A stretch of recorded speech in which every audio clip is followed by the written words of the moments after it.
All right, now to our next conversation. African businesses have struggled with cross-border payments for a long time now when conducting transactions with partners in different countries. They frequently have to change their domestic currency to the US dollar, which increases expenses and complications.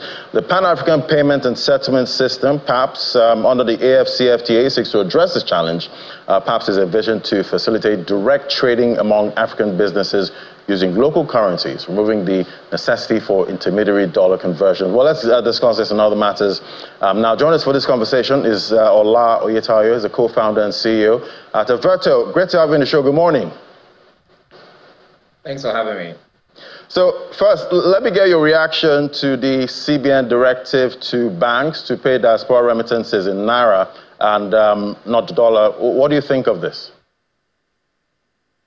Sure. So I think it's a good development. The directive is actually to have CBN be a participant to be able to buy dollars directly from IMTOs. So I think it's a good development because it allows that CBN should be able to supply liquidity to the market. So sometimes what IMTOs face is they want to sell into Nigeria, but their bank counterparties don't have the liquidity to settle on time. So by CBN also being able to participate as a Naira seller for hard currency from IMTOs, I think is a good development for IMTOs and for the remittance market in Nigeria in general. But do you think those receiving these remittances would be happy with this development? Yes. So I think there are two things here. One is the directive to settle in Nigerian Naira. And then the other is the confirmation of CBN being a participant in the market, being able to buy Naira from IMTOs.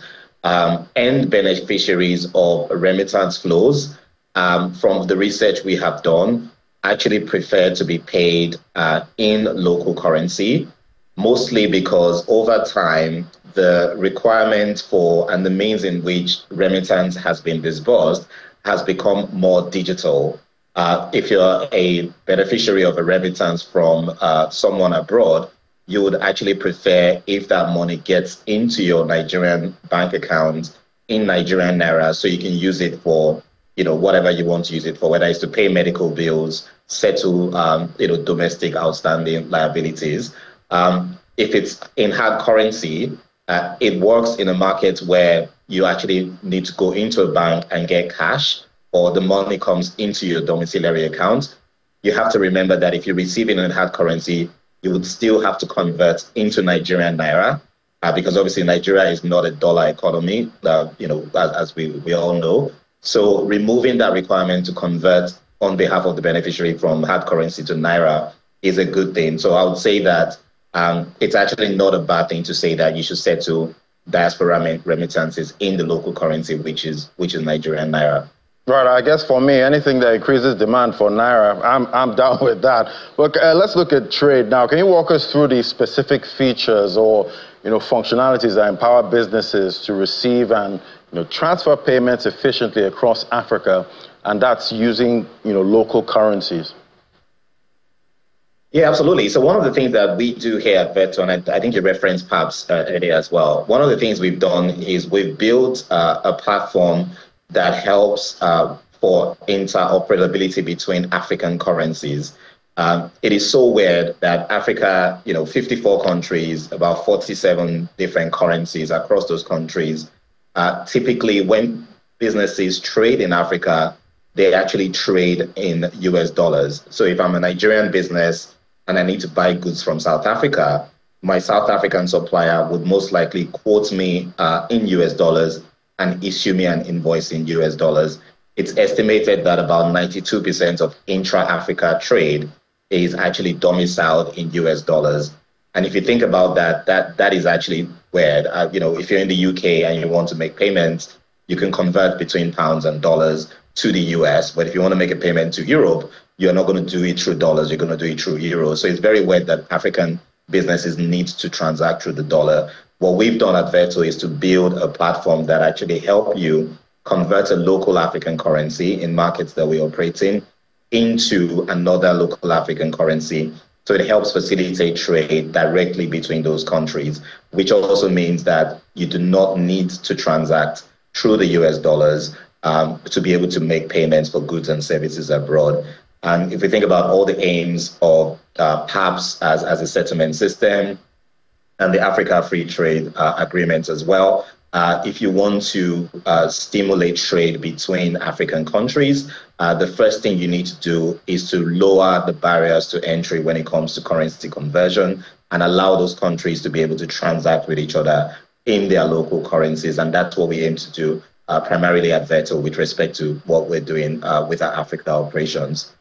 All right, let's look at the issue of you talk about trying to trade in other currencies at this time. So we're hearing the drums of de-dollarization at this time. We've also heard reports about the Saudi Arabia petrodollar agreement with the U.S. Not being renewed at this time. The reports of that, some say it's fake news at this time. But is the de-dollarization process happening faster than expected, in your opinion?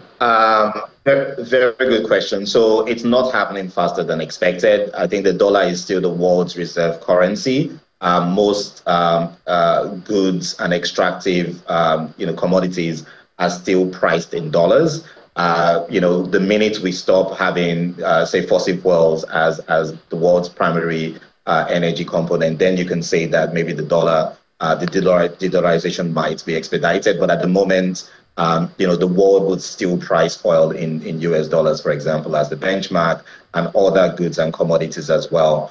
What we're seeing, especially with obviously geopolitical tensions across the world, is what I'll call isolated cases of specific countries choosing to reduce their exposure to the US dollars. So China is a good example. Russia is another good example with the recent sanctions post the war they've had in Ukraine. And I would see that as a trend that continues.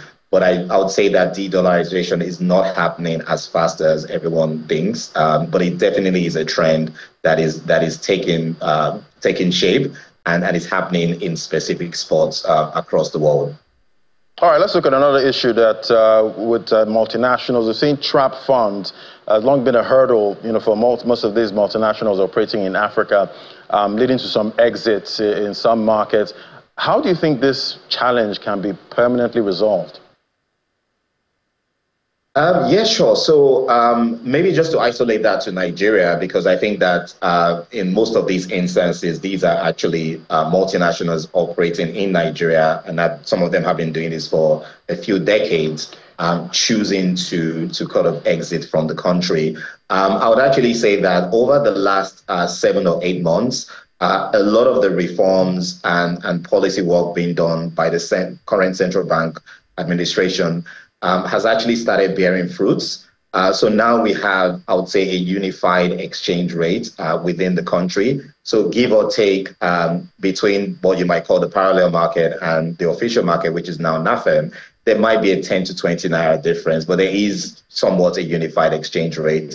And there's also a lot more liquidity in the market as well. So genuine business requirements for hard currency in order to repatriate funds outside of the country, I believe that there's a lot more liquidity over the last 7, 8 months that there's been over the past few years.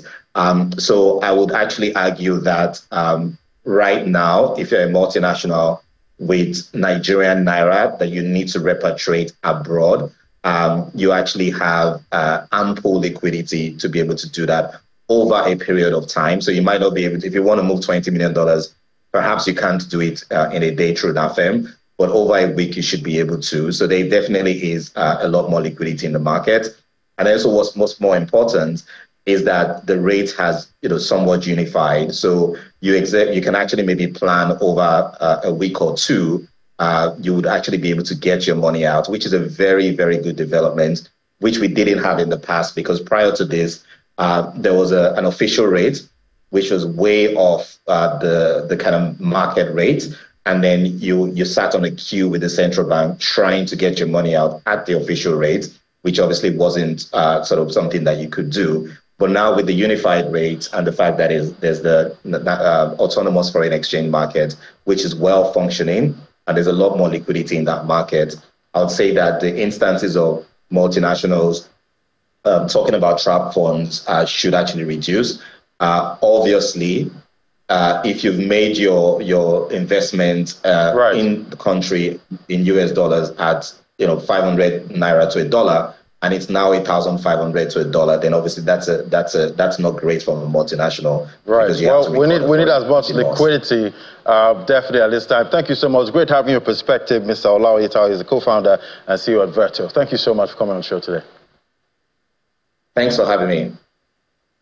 All right, that's it from me on Business Morning. We'll give you a summary of the stock market close later on and the FX market. Thank you for watching. I'm Ladi Williams. I hand things over now to the Sunrise Daily team.